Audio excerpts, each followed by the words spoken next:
저 같은 외국인들의 영어 회화를 도와주는 분들을 만나게 되었는데 그 가운데 한 친구와 이제 영어 성경 공부를 하게 되었어요. 그때 보았던 말씀이 느헤미야 말씀이었습니다. 여러분은 느헤미야 하면 어떤 이미지가 그려지시나요? 아무 생각 없습니다. 그럴 수도 있습니다. 괜찮습니다. 저는 IBP에서 나온 존 화이트의 탁월한 지도력이라는 책을 보면서 느헤미야가 얼마나 탁월한 지도자인지 리더인지를 배울 수 있었는데 책을 읽는 내내 감탄했던 기억이 납니다. 여러분도 기회가 되시면 한번 보시면 좋겠다는 말씀을 드리고 싶습니다. 느헤미야는 정말 철저한 사람이다. 철두철미한 사람이에요. 무슨 일을 할 때 굉장히 꼼꼼하게 계획성 있게 일을 해낸 사람이 느헤미야입니다. 그런 그가 탁월한 지도력의 대명사처럼 세워지는 데 있어서 가장 중요한 덕목을 발휘하는데 영적 덕목, 그것은 바로 그가 기도하는 사람이었다는 점입니다. 느헤미야는 하나님의 은혜를 입는 기도의 사람이었습니다. 오늘 말씀의 제목이 여기서 나왔습니다. 하나님의 은혜를 입는 기도. 따라해 보실까요? 하나님의 은혜를 입는 기도. 여러분 모두가 하나님의 은혜를 입는 기도의 사람이 될 수 있기를 축복합니다. 하가랴가 아들을 낳았을 때 그 아들의 이름을 느헤미야라고 짓습니다. 야훼께서 위로하셨다라는 뜻을 가진 이름이에요. 본문 1절 말씀 같이 읽어볼까요? 하가랴의 아들 느헤미야의 말이라. 아닥사스다 왕 제20년 기슬르월에 내가 수산궁에 있는데. 기슬르월은 우리 달력으로는 11월 중순에서 12월 중순까지를 보시면 됩니다. 느헤미야는 아닥사스 왕 제20년 기슬르월에 수산 도성에 있었습니다. 느헤미야는 바벨론에 정착한 유대인 포로의 후손이었어요. 우상숭배와 탐욕으로 물든 남유다 백성들이 하나님과 약속을 깨뜨렸고 그것을 회개하지 않고 회개하려고 하지도 않았습니다. 그들은 히스기야 왕 시대에 북이스라엘이 아수르에 의해 망하는 것을 보았으면서도 변하지 않았어요. 하나님께서 예레미야 선지를 보내서 경고하십니다. 하나님께로 돌아와야 된다. 경고의 말씀을 주셨습니다. 그런데도 끝끝내 주의 말씀을 듣기를 거부했던 남유다 백성들은 마침내 큰 대가를 치르게 됩니다. 예루살렘 성은 파괴되었고 유다의 마지막 왕 시드기야는 자기 식솔들이 자기 눈앞에서 죽는 것을 보고 난 다음에 두 눈이 뽑힌 채 바벨론을 끌려가 비참한 최후를 맞이하게 됩니다. 그때 많은 유대인들이 강제로 바벨론으로 사로잡혀가게 되는데 그렇게 힘을 자랑하던 영원할 것 같았던 바벨론 제국이 그런데 페르시아가 무너뜨립니다. 바사의 고레스 왕이 칙령을 내려서 이제 유다 백성들은 고향 예루살렘에 돌아가서 성전을 지어도 좋다라고 칙령을 내려 허락합니다. 그때 바벨론으로 강제로 이주했던 유다 백성들이 1차로 귀환하게 되는데 모두 3차례 귀환하게 되는데 첫 번째는 페르시아 고레스 왕 때 스룹바벨 총독의 인솔하에 약 4만 9천여 명 정도의 유대인들이 예루살렘으로 귀환하게 되고요. 그로부터 50여 년이 지난 다음에 학자이면서 제사장인 사람 누굴까요? 에스라가 2차 귀환민들과 함께 예루살렘으로 돌아갑니다. 이때 대략 6천에서 7천여 명 정도의 사람들이 에스라와 함께 예루살렘으로 돌아갑니다. 첫 번째 귀환 공동체가 예루살렘에 돌아가서 가장 먼저 한 것은 예배의 제단을 다시 쌓는 것이었습니다. 성전을 재건하는 것이었어요. 예배의 회복이었습니다. 그런데 성전 건축이 곧 중단되고 말았죠. 적들의 방해가 있었기 때문입니다. 무려 16년 동안 성전을 지을 수가 없었습니다. 그런데 하나님께서 페르시아의 다리오 왕 제2년에 학개 선지자와 스가랴서를 통하여 성전 건축의 꿈을 다시 품게 하고 힘들고 어려운 일이 많았지만 스룹바벨 총독을 중심으로 마침내 예루살렘 성전을 건축하게 됩니다. 그때 그 성전의 이름을 그래서 스룹바벨 성전이라고 말합니다. 세월이 지나서 2차 귀환민들이 에스라와 함께 예루살렘으로 돌아옵니다. 예루살렘 성전은 건축했는데 하나님을 경외하는 예배자의 삶이 무너져 있는 백성들에게 에스라는 하나님의 말씀을 가르치기 시작합니다. 아닥사스다 왕 제7년이었습니다. 아닥사스다 왕 제7년 예루살렘으로 돌아온 에스라는 하나님의 율법을 연구하여 준행하며 그 율례와 규례를 백성들에게 가르치기를 결심하고 말씀 회복 운동, 영적 대각성 운동을 펼칩니다. 그렇게 13년이 지났어요. 그래서 오늘 아닥사스 왕 제 20년이 된 거예요. 아닥사스 왕 제 7년에 에스라가 돌아왔는데 13년이 지난 다음에 이제 느헤미야가 어떤 일을 겪게 됩니다. 도성 수산에 살던 느헤미야가 고향 예루살렘 소식이 궁금했어요. 그의 형제 가운데 하나인 그런데 하난이라는 사람이 다른 사람들과 함께 유다에서 왔다라는 소식이 느헤미야 귀에 들립니다. 다른 유대인들처럼 느헤미야도요 예루살렘을 마음의 고향으로 여겼으니 예루살렘 소식이 궁금했을까요? 안 궁금했을까요? 궁금했습니다. 그래서 하나니와 그의 일행을 불러가지고 유다와 예루살렘의 형편을 묻게 됩니다. 그런데 그들이 전해준 고향 소식은 어땠습니까? 기쁨의 소식이었습니까? 아닙니다. 슬픔과 눈물의 소식이었어요. 느헤미야의 마음을 너무 아프게 만들었습니다. 본문 3절 말씀 같이 읽어보실까요? 그들이 내게 이르되 사로잡힘을 면하고 남아있는 자들이 그 지방 거기에서 큰 환난을 당하고 능욕을 받으며 예루살렘 성은 허물어지고 성문들은 불탔다 하는지라. 하나니가 전해준 예루살렘 소식은 너무나도 가슴 아픈 소식이었습니다. 예루살렘 사람들이 큰 고난과 수모를 당하고 있다고, 예루살렘 성벽은 무너졌고 성문들은 다 불탔다는 소식이었습니다. 말씀드린 것처럼 우여곡절 끝에 예루살렘 성전은 재건되었어요. 그런데 여전히 예루살렘을 호심탐탐 엿보고 있는 대적들의 시선이 있었습니다. 성전은 재건되었는데 성벽은 허물어지고 성문은 다 불에 탔습니다. 성벽이 없고 성문은 다 불탔다. 어떻게 성 안의 사람들이 보호를 받을 수 있겠습니까?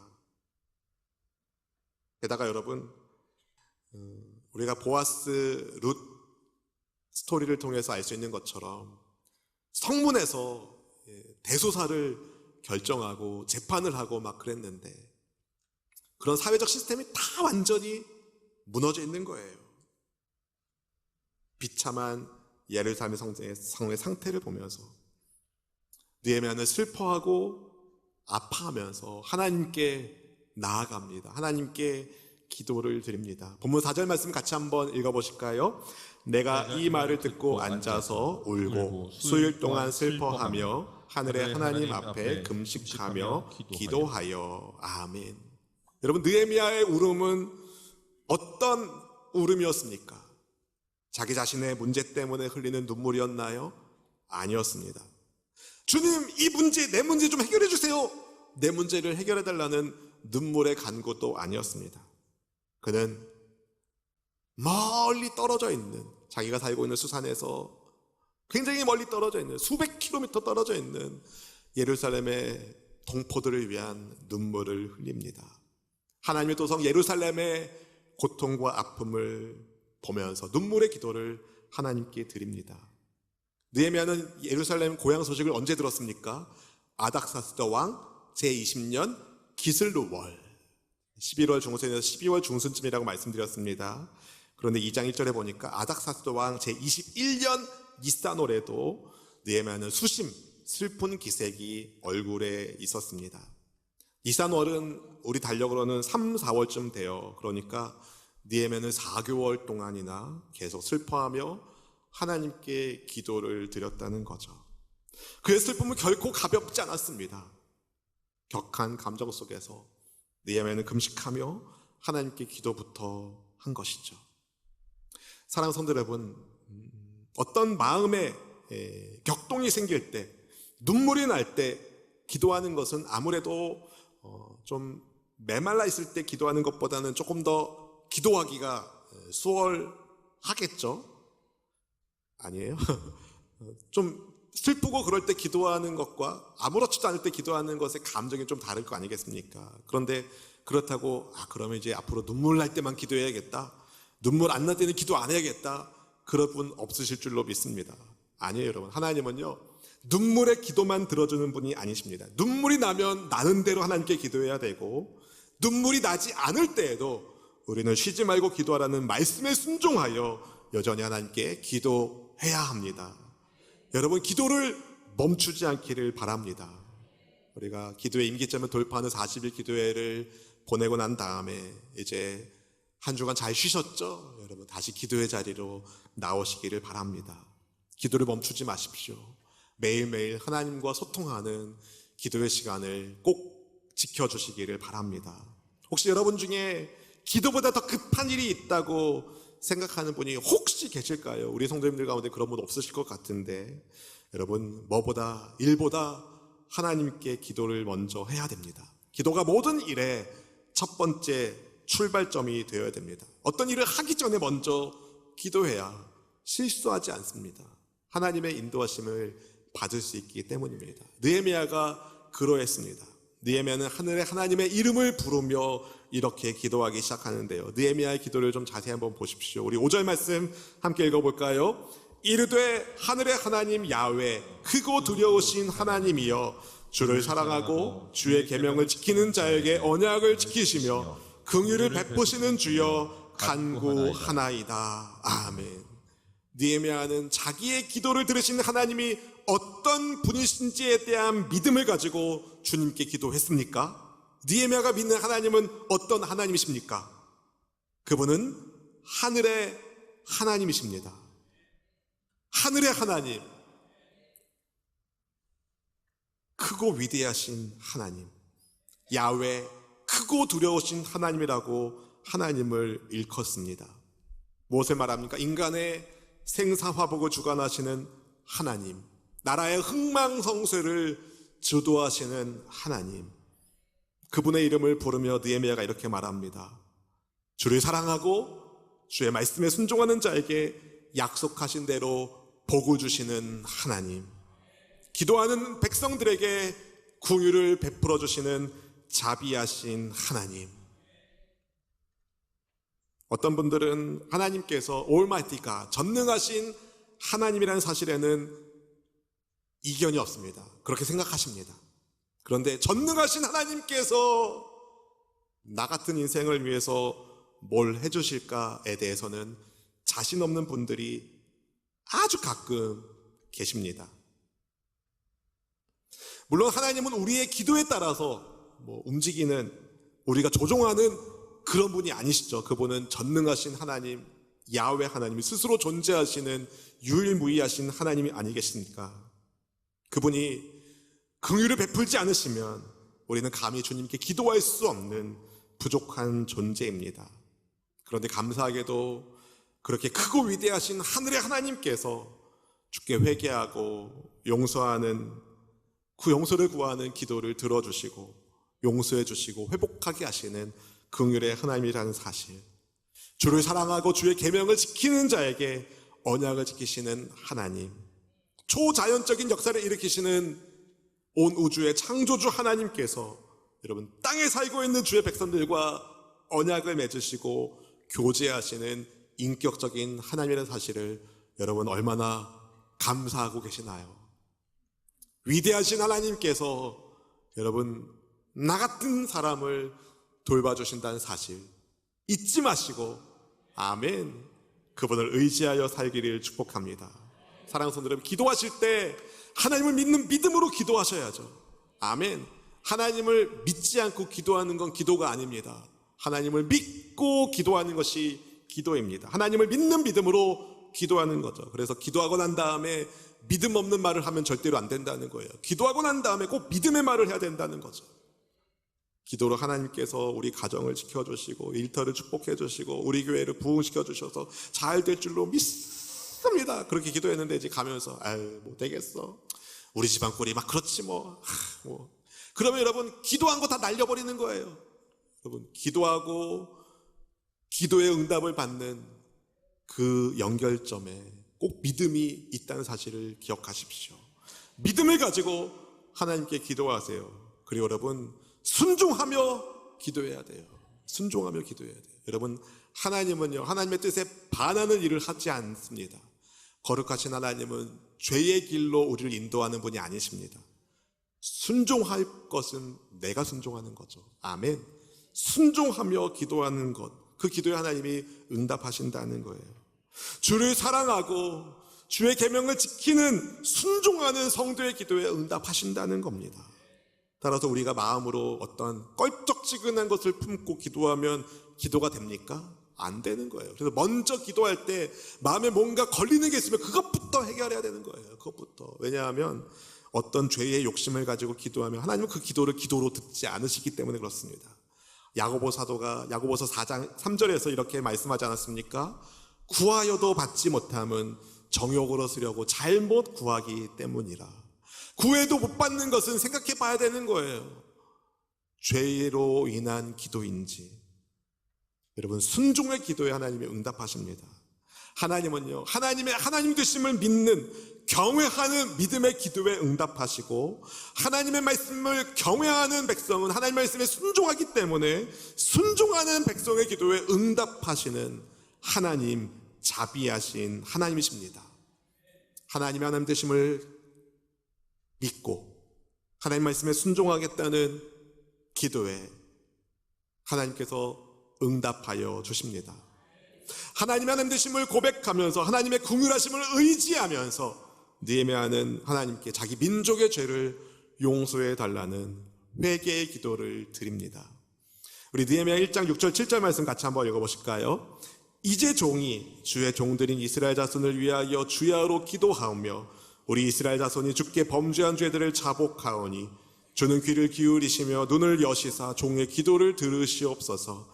나와 내 아버지의 집이 범죄하여 주를 향하여 크게 악을 행하여 주께서 주의 종 모세에게 명령하신 계명과 율례와 규례를 지키지 아니하였나이다. 아멘. 여러분, 느헤미야의 기도를 좀 보십시오.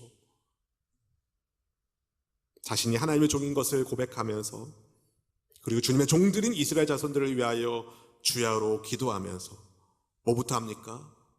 회개부터 하는 거죠. 주의 말씀에 불순종한 죄를 회개하는 것. 하나님의 백성들이 하나님의 뜻에 반하여 주께 범죄한 죄에 대하여 먼저 회개하며 기도합니다. 왜냐하면 하나님께 긍휼을 입어야 될 예루살렘과 그 도시의 사람들이 회복하려면 그 도시의 사람들, 그 민족의 죄가 하나님 옆에 사하심을 받아야 되기 때문에 느헤미야는 하나님께 먼저 그렇게 회개하며 기도합니다. 더불어서 자기와 자기 아버지의 집이 하나님께 크게 죄를 지어 하나님께서 주의 종 모세에게 말씀하신 모든 말씀을 지키지 않았음을 회개하며 기도합니다. 느헤미야는 알고 있는 거죠. 나라가 망한 이유는 불순종 때문이다. 하나님을 떠났기 때문이다. 하나님과 약속을 깨뜨렸기 때문이다. 주님의 예언자를 통해서 말씀하신 것처럼 1차 귀환을 하게 되고 성전을 짓게 되고 학계의 선지자 스가랴 선지자를 통하여 성전 재건이 다 이루어지고 난 다음에도 에스라가 가서 말씀을 가르치면 말씀 회복을 일으켰을 때에도 불구하고 여전히 성벽은 무너져 있고 성문은 불타 있는 이 황무한 도시가 회복되려면 결국 민족의 죄를 회개하고 우리 조상들의 죄를 회개하고, 아니 나 자신의 죄를 회개하고 주님 앞에 매달리는 수밖에 없다는 것을 느헤미야가 알았던 것입니다. 그래서 하나님의 종 모세에게 하나님께서 말씀하신 것을 지키지 않았음을, 불순종한 죄를 눈물로 회개합니다. 느헤미야는 어디서 이 기도를 합니까, 여러분? 수산 도시에서 하고 있어요.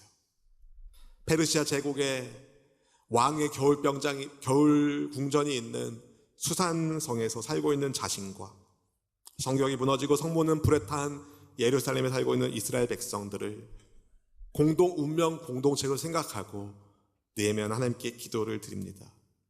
민족의 죄악을 끌어안고 기도하는 느헤미야는 자신처럼 하나님께 기도하는 기도자들이 있다는 것을 주님께 말씀드리면서 주님께 이렇게 구합니다. 은혜를 베풀어 주옵소서. 느헤미야 1장 11절 말씀을 같이 함께 읽어보실까요? 주여 구하오니 귀를 기울이사 종의 기도와 주의 이름을 경외하는 일을 기뻐하는 종들의 기도를 들으시고 오늘 종이 형통하여 이 사람 앞에서 은혜를 입게 하옵소서 하였나니 그때에 내가 왕의 술관원이 되었느니라. 아멘. 주여 은혜를 베풀어 주옵소서. 주여 은혜를 베풀어 주옵소서. 여러분 늘 주님께 은혜를 구하는 여러분 될 수 있기를 축복합니다. 느헤미야의 기도를 통해서 우리가 뭘 알 수 있습니까? 하나님은 주의 이름을 경외하며 그것을 기뻐하는 종들의 기도를 응답하신다는 분이시죠. 오늘 종이 형통하여 이 사람 앞에서, 이 사람이 누구겠습니까? 아닥사스다 왕이거든요. 왕 앞에서 은혜를 입게 해달라는 느헤미야의 기도에 하나님이 응답하셔서 그때에 느헤미야가 왕의 술관원이 됩니다. 그때에, 언제? 기도 응답의 때에. 여러분에게 그때의 은혜가 있기를 축복합니다. 응답하시는 하나님의 역사 속에 쓰임받는 저와 여러분들에게 주님의 이름으로 축원드립니다. 세상에 말하는 성공적인 인생이 아니라 하나님께 쓰임받는 믿음의 그릇 되기를 원합니다. 그래서 왕이 예루살렘 성을 건축하는데 자기를 보내달라고 청하죠. 그래서 왕의 허락을 받고 느헤미야가 무너진 예루살렘 성벽을 건축하게 됩니다. 성벽을 짓기 시작하니까 하나님의 뜻에 따라서 좀 순적하게 잘 도착했다, 이제 뭔가 되겠다 하고서 일을 딱 시작했는데 이런 방해도 보통 방해가 아닌 거죠. 회방하는 사람들이 많았습니다. 더군다나 모든 것을 뒤로하고 예루살렘에 찾아온 느헤미야를 같지 않게 보는 자기 동포 사람들도 있었다는 사실. 그러니 얼마나 어려웠겠습니까? 외부에도 어려움이 있고 내부적으로도 어려움이 있고, 그런 어려움을 느헤미야는 뭐를 극복합니까? 기도하며 하나님을 의지하며 돌파해 나가기 시작합니다. 주님을 의지하면서 하나님이 주신 지혜를 가지고 꼼꼼하게 지혜롭게 성벽 재건에 박차를 가하고, 그 결과 52일 만에 성벽을 완성하게 됩니다. 거기에 대해서 느헤미야가 뭐라고 고백하냐면 하나님의 선한 손이 도와주셨기 때문입니다 라고 고백해요. 느헤미야와 또 예루살렘을 위하여 기도하는 기도자들의 기도에 하나님이 듣고 응답하여 주신 것이죠. 여러분, 이것이 2025년 6월 22일이 오늘이 살고 있는 우리 시대, 우리 성도님들에게 오늘 말씀이 무엇을 가르쳐주고 있을까요? 여러분, 하나님의 은혜를 입는 기도는 세 가지입니다. 세 가지. 믿음의 기도, 따라해 보실까요? 믿음의 기도, 순종의 기도, 회개의 기도. 이 세 가지입니다. 믿음의 기도, 순종의 기도, 회개의 기도. 하나님 되심을 믿는 믿음의 기도, 하나님이 주신 언약의 말씀을 소중히 여기며 그 말씀에 순종하는 순종의 기도. 그 말씀을 어김으로 이 땅에서 이런저런 일들을 겪고 있는 우리가 하나님 죄송합니다, 저를 긍휼히 여겨주시고 용서해달라는 회개의 기도. 그 세 기도에 하나님의 은혜가 이스라엘 백성들 가운데 임하게 됩니다.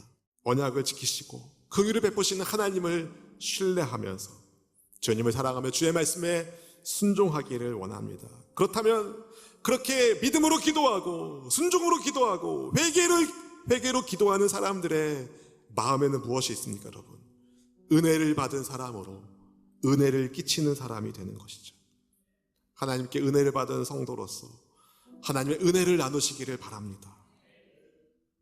느헤미야가 예루살렘의 동포들을 끌어안고 기도한 것처럼 여러분의 주변에 형제 자매들의 아픔을 네 일이라고 무관심하지 마시고 나의 아픔을 끌어안고 기도해 주시기를 바랍니다. 우리가 그렇게 서로를 위하여 기도하기 시작할 때 하나님은 믿음의 기도에, 순종의 기도에, 회개의 기도에 반드시 응답하여 주심으로 인하여 하나님의 은혜를 입는 기도자로 우리를 귀하게 쓰실 줄로 믿습니다. 믿음의 기도자로, 순종의 기도자로, 회개하는 기도자로 주를 의지하며 살아가는 여러분 그때에 하나님께서 높여주시고 세워주시고 귀하게 사용하여 주시는, 하나님이 쓰시는 믿음의 사람이 되시기를 축복합니다. 한번 따라해 보실까요? 이왕 하나님 믿는 김에 귀하게 쓰임받자.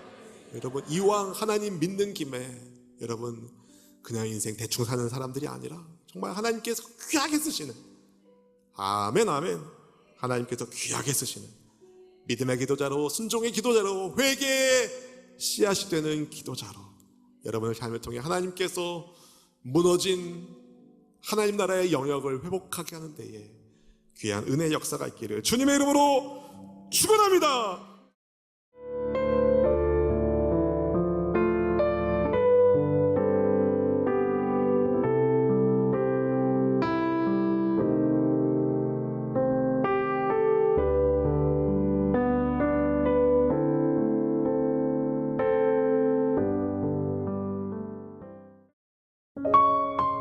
GOD Good TV